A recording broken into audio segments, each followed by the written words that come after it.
Hello everyone, KTR గారు formula ఈ car రేస్లో జైలుకు వెళ్ళక తప్పదంటున్నారు రాజకీయ విశ్లేషకులు. సో ఇదే అంశం మీద విశ్లేషణ తీసుకునే ప్రయత్నం చేద్దాం. ప్రస్తుతం మనతో జర్నలిస్ట్ శేషరావు గారు ఉన్నారు, వెల్కమ్ చెప్దాం. Hello sir. హలో.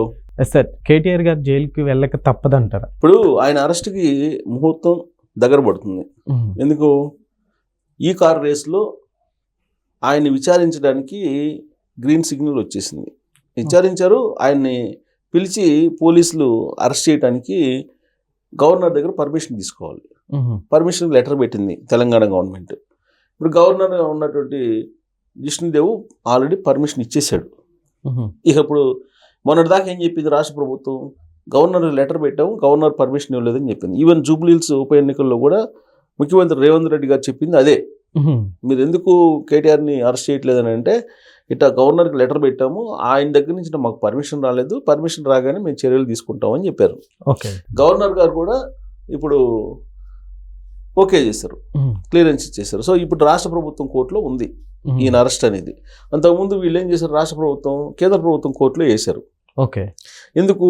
ఈడీ కూడా ఈ కేసును టేకప్ చేసింది కాబట్టి ఈడీ వచ్చి విచారించాలి కదా, ఈడీ కదా అరెస్ట్ చేయాల్సింది అని చెప్పేసి అన్నారు. ఇప్పుడు రాష్ట్ర ప్రభుత్వం పెట్టిన లెటర్కి అనుమతి ఇచ్చింది కాబట్టి గవర్నర్ కార్యాలయం ఇప్పుడు వీళ్ళు యాక్షన్ తీసుకోవాలి.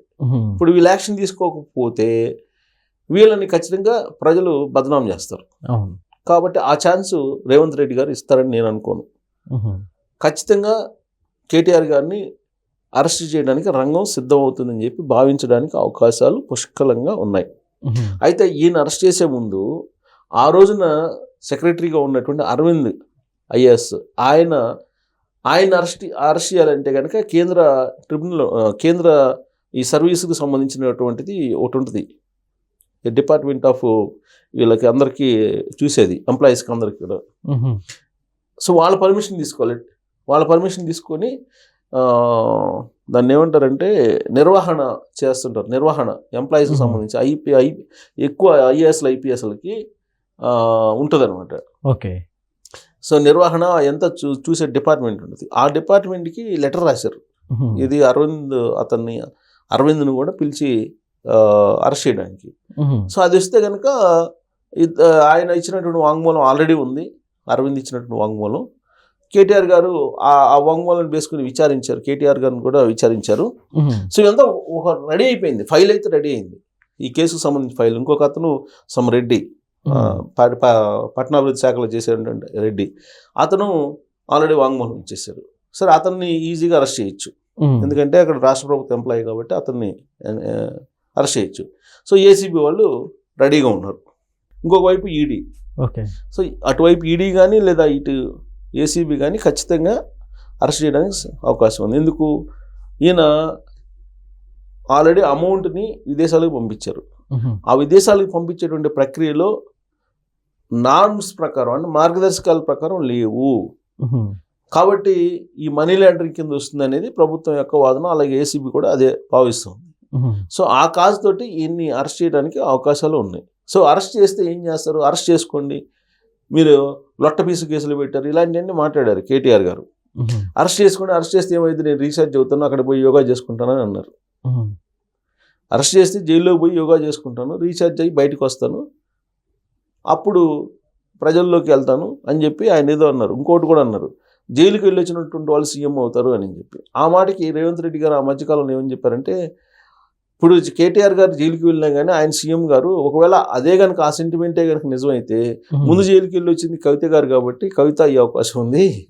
తీహార్ జైలుకి వెళ్ళి వచ్చింది కాబట్టి ఇక్కడ ఎలాగో చెంచులు కూడా జైలుకి కేటీఆర్ గారిని పంపించేది కాబట్టి తీహార్ జైలుకి ముందే వెళ్ళి వచ్చింది చెల్లెలు, కాబట్టి చెల్లెలకు ఉంటుంది అవకాశం, ఒకవేళ ఆ సెంటిమెంటే కనుక నిజమని వాళ్ళు అనుకుంటే అని చెప్పి రేవంత్ రెడ్డి గారు సెటైర్లు కూడా వేయటం జరిగింది. సో ఇవన్నీ కనుక చూస్తే ఇలాంటివన్నీ కూడా ఇప్పుడు ఆల్రెడీ కేంద్రం నుంచి అంటే రాజ్భవన్ నుంచి పర్మిషన్ వచ్చింది కాబట్టి రాష్ట్ర ప్రభుత్వం ఏ రోజైనా అరెస్ట్ చేసే అవకాశం ఉంది. ఆ మధ్యకాలంలో ఇదిగో అరెస్ట్ కేటీఆర్ గారు, అదిగో అరెస్ట్ అని చెప్పేసి అన్నారు, కానీ అరెస్ట్ చేయాలి. అరెస్ట్ చేయకపోయేటప్పటికి కేటీఆర్ గారు దాన్ని అడ్వాంటేజ్ తీసుకొని ప్రజల్లోకి తీసుకెళ్ళారు. ఏదో లొట్టపీస్ కేసు, అది నన్ను ఏం చేసింది, నేను ఇక్కడి నుంచి డబ్బులు పంపించాను, ఆ డబ్బులు ఆ కంపెనీకి చేరినాయి, ఇంకెక్కడ అవినీతి జరిగింది, ఇంకెక్కడ అమౌంట్ మిస్యూజ్ అయిందని చెప్పి ఆయన అంటున్నారు. ఇప్పుడు అదేందో ప్రైవేట్ అమౌంట్ కాదు కదా, గవర్నమెంట్ ట్రెజరీ నుంచి పంపించినటువంటి డబ్బులు అవి. Yes. ఆ మార్గదర్శకాల ప్రకారం పంపించారా లేదా అనేది ఇంపార్టెంట్. ఆ డబ్బులు ఉన్నాయా లేవా అనేది కాదు.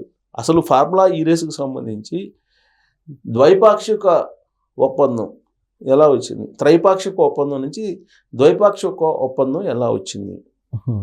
ఇప్పుడు యాక్చువల్గా ముందు కుదుర్చుకున్న దాని ప్రకారం త్రైపాక్షికం అంటే రెండు సంస్థలు ప్లస్ గవర్నమెంట్ ముగ్గురు కలిపి జరిగినటువంటి ఒప్పందం.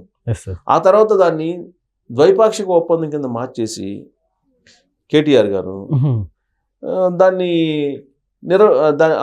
ఫార్ములా ఈ రేస్ నిర్వహించడానికి ప్రయత్నం చేశారు.